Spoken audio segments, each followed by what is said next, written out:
I'm Dr. Sean Boutros. I'm the founding partner of My Houston Surgeons, and I'm a plastic and reconstructive surgeon in Houston, Texas.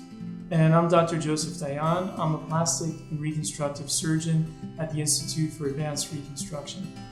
So we're here today to talk about autologous breast reconstruction, specifically about the stacked DIEP PAP flap. But before we get into that, let's talk a little bit about what a DIEP flap is. Joe, will you tell us what a DIEP flap is? A DIEP flap is a very common form of breast reconstruction using your own tissue from the lower abdomen, typically like a tummy tuck, except instead of throwing that tissue away, you're transplanting it on the chest to create a breast. And why don't you discuss what a PAP flap is, Sean? So a PAP flap is very similar to a DIEP flap in the fact that we're transplanting tissue from one part of the body to rebuild the breast. In this case, we're transplanting tissue from the thigh, specifically the inner thigh, to bring volume to the breast.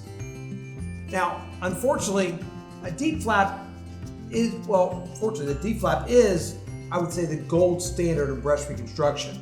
It provides an excellent breast mound, lots of skin, it's got a good soft feel to it, but there are limitations. 100%. So one of the common problems that we see in DIEP flap reconstruction, or why some patients are told they couldn't have DIEP flap reconstruction, is they just don't have enough fat in their belly for one or two breasts.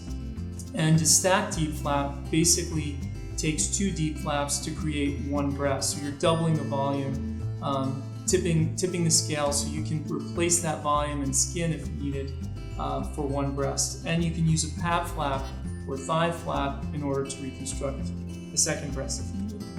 So what the stacked DIEP PAP does is it takes patients who otherwise would not be candidates for breast reconstruction with their abdominal tissue and allows them to have an autologous tissue breast reconstruction, or a breast reconstruction that's completely natural from their own tissue and still achieve the volumes that they require to have an aesthetically pleasing breast reconstruction.